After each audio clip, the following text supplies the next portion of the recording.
ওয়েস্টিনে বা ৩০০ ফিটে হাঁসের মাংস নিয়ে বুধ হয়ে থাকলে এরকম কিছু ভুল হতেই পারে। যতদিন জামাত ইসলাম থাকবে ততদিন আওয়ামী লীগ থাকবে, তাহলে জামাত ইসলাম তাদের নামটা পাল্টাইলেই তো আওয়ামী লীগ নাই হয়ে যায়। এটুকু উপকার দেশের জন্য করছে না কেন? সজীব ভুঁইয়ার বিশ্বাস করা ভুল ছিল কিনা সেই কনক্লুশন টানার সময় বোধহয় এখনো আসে নাই, একটু আগাম বলে ফেলেছে। বরং তার ভুল আরও কিছু ছিল। ওয়েস্টিনে বা ৩০০ ফিটে হাঁসের মাংস নিয়ে বুধ হয়ে থাকলে এরকম কিছু ভুল হতেই পারে।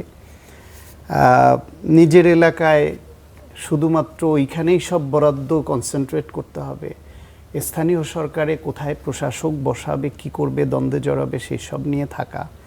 একজন উপদেষ্টা ডিপ স্টেটের কার্যকারিতা নিয়ে তার বক্তব্য দিয়েছিলেন এবং কিচেন ক্যাবিনেট হয়েছিল, তারাই মূল সিদ্ধান্ত নিত, সেই বক্তব্য সামনে এনেছিলেন।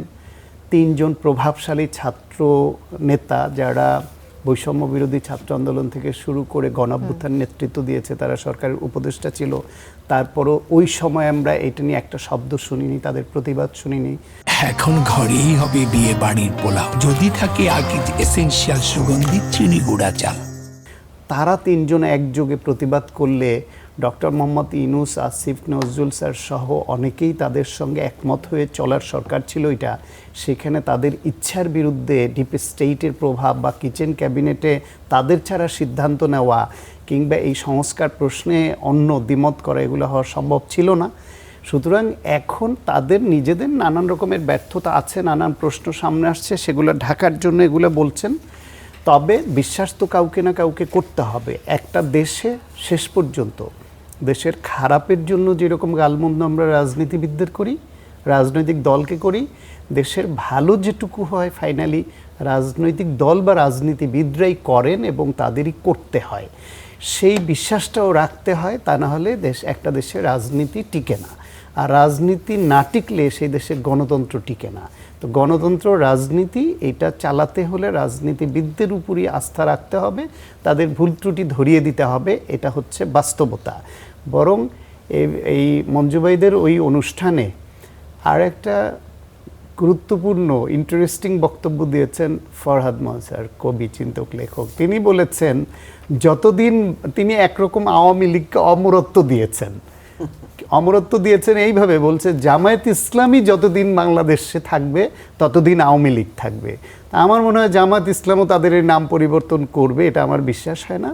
এবং তা জামায়াত ইসলাম বিলীন হয়ে যাবে, দুর্বল হতে পারে, কখনো একটু সবল হতে পারে, বিলীন হয়ে যাবে এটাও মনে হয় না। ফলে প্রকারান্তরে ফরহাদ মনসার ভাই আওয়ামী লীগকে একটা অমরত্ব দিয়েছেন। এখন এটা বক্তব্য, তিনি যেরকম এই বক্তব্য দিলেন, এই বক্তব্যটা মঞ্জু ভাই একমত হন কিনা, জামাতের নেতারা একমত হয় কিনা যে আওয়ামী লীগকে টিকিয়ে রাখার জন্য জামায়াত ইসলামই ভূমিকা রাখছে, যতদিন জামায়াত ইসলাম থাকবে ততদিন আওয়ামী লীগ থাকবে, তাহলে জামায়াত ইসলাম তাদের নামটা পাল্টাইলেই তো আওয়ামী লীগ নাই হয়ে যায়। এটুকু উপকার দেশের জন্য করছে না কেন? এখন এগুলি বক্তব্য এক একজন চিন্তক বলেন, রাজনীতিবিদ বলেন, যারা যার জায়গা থেকে বক্তব্য দেন, বিশ্লেষক। সজীবের বক্তব্য এখন এটা মনে হচ্ছে 2 দিন পর আবার অন্য কথা মনে হলো, অন্য বক্তব্য দিবেন। কিন্তু তার এই যে এখন যে হতাশাটা, সে হতাশার কথা যে ব্যক্ত করলো, ভুল তো এটাও হতে পারে যে এই ছাত্ররা একটা প্রেশার গ্রুপ হিসেবে যদি থাকতো, রাজনৈতিক দল না করে, তাহলে রাজনীতিবিদরা আরও অনেকখানি যেরকম চাওয়া, তাদের চাওয়াটা মূল্যায়ন করতে হয়তো বাধ্য হতো।